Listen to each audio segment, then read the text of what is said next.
Hey everyone, this is Jan, and you are watching a little indie game dev update for Thursday, the 6th of August. And today I had a lot of fun making a title card, and we accidentally opened a portal to the Demon Hour. Okay, that was enough drama for today. I'm so much better after spending a few days in bed, but it's still coming out, still not 100%. I hope this passes. And I'm back on my feet and outside, going for walks with the dog. So what did we build today? Well,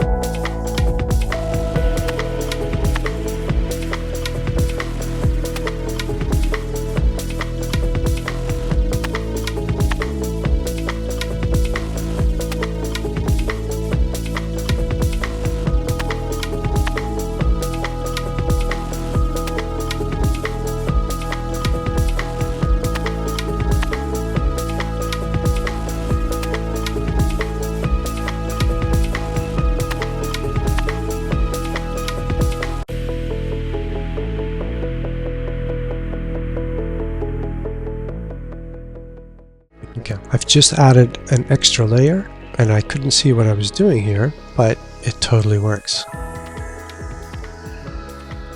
This is the effect that I really liked when I was experimenting earlier this week or last week with rasters and shadows, and I now have it working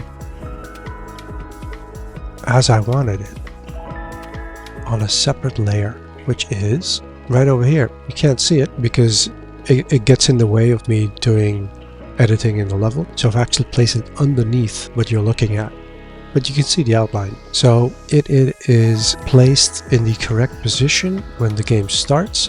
Now the only thing is, after all this experimenting, of course, things I kind of have to, I've been keeping this beside myself. No, wait. Keeping this right next to the editor, and then making a recording so that I have it in-game, opening the video, keeping that right there, so I can just kind of paint over here without seeing over there what I'm seeing over there. And that's going to take some time. But now the next question is, because if the base layer is this dark, can I affect only the base layer by lowering the opacity so that I can at least see what I'm doing? Yes, I can. Oh my god, wait a minute. Does that also mean save? Let's just hit play, see what happens. You can see, you can still see it very faint, but it's still there. Oh, this is interesting. 0.7. This is very interesting. Back to the game, because so the whole tile map, the separate tile map that is just for shadows, has opacity applied in the editor, but now it appears that I can tweak the opacity of individual layers so that I can see what I'm doing.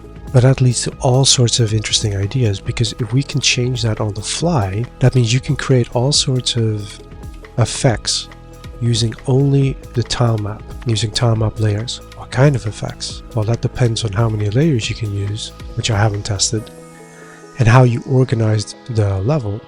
Or to put it differently, I was thinking, what if we take that shadow layer and we give it a little flicker and a little up and down in the opacity. That was my initial thought, because I thought to myself, if we can do that, and I can't show it to you live because it's underneath, I suppose I could move it up. But if we do that, then it creates this effect as if the sun is being blocked by clouds and like increasing, decreasing in brightness. Looks cool. But if we then combine that with, so now we go to my actual map, we go here. If we then combine that with, let's make sure I'm on the correct layer. Yes. This map, and playing with the brightness. See if we can just get this to go like this. Okay, that's a bit much. Still too much, but I think this is more visible for you in the screen recording. If we can combine those two, so the shadows become darker and less dark as the sun comes back, so we could get a really cool effect. But then I started thinking, so in the map, I actually have these little stumps of pillars, right? Then when we go in the game, we have them as well. So I decided to give these, because these are actual objects on top of the tile map that look like the tile map. So I decided to give them a shadow, right? So this shadow, I could move around. Which means, bear with me as I gather my thoughts. If we just organize the level and the actors in the level, whether it's a tree stump or an enemy. So for now, I've been, without giving it thought and just doing something that looks nice, I gave it a 5 o'clock shadow. If east is over there and west is over there, sun moves around, cast a shadow. So if we'd actually make that part of the organization of the level, that each object has a 5 o'clock shadow and what that positioning is, then we can also set a variable that remembers what the position is of, say, a 9 o'clock in the morning shadow, which is of course what I just showed you on the opposite end, or a much more elongated shadow, because I could change the shape of the shadow. And then we can have a completely separate map, unless we can turn on and off the layers. Because if we can turn on and off the layers, we can have different layers for 5 o'clock and for early in the morning shadow on the same map. And we can toggle them on and off, and when we do that, we tell all the props and the creatures to also switch to the other shadow, and then we have 2 times of day. And then of course we get to the point where we go here, we have the layer color. It's too saturated. Let's go here, we tweak that one, and we simply turn it to night.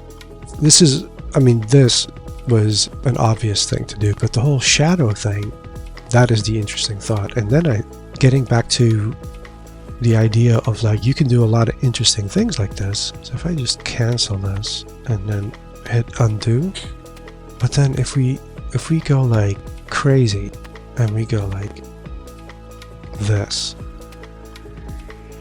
and like that, so you're starting to see problems in my tile map. And of course, if we were to play like this, well, let's just hit play actually. All the creatures and all the pickups and all the props don't have the right color, but if we organize these colors as well, and we can tell everything to switch to the correct hue, oh my god, I've created a demon world. And the only thought I had was, of course, because my inspiration is the original Legend of Zelda, is like a game over screen. When you die, it switches to like bright red, right? And then game over.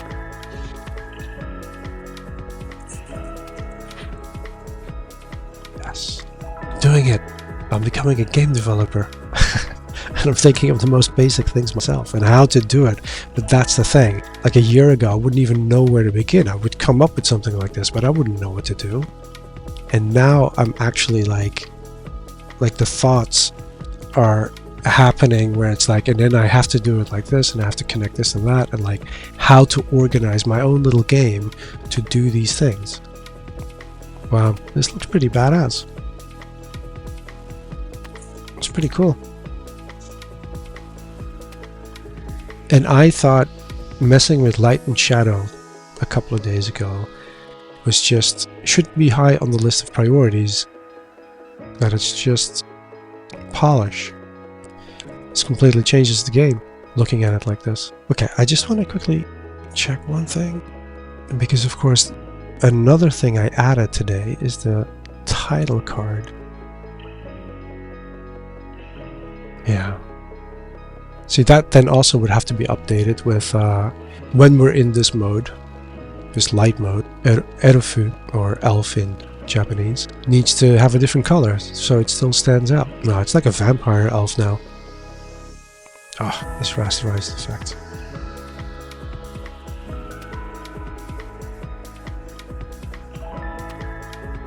See, this sprite still fits because his sleeve of the poncho is red, so it still fits in.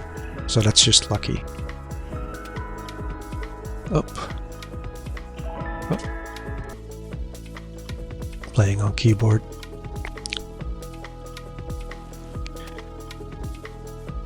I had to do a lot of tweaking to get the pickups and the enemies to appear underneath the layer because everything was like all over the place. Nice. Good progress today. Save all.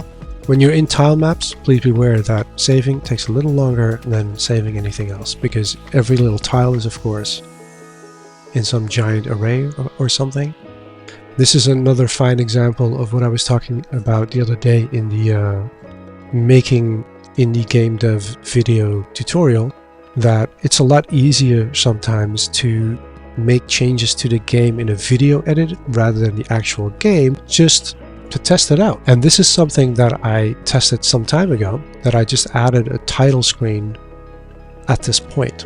And now I took that inspiration and I put it actually in the game, and it looks pretty good. It's not quite there yet. There's something, I feel like something is missing.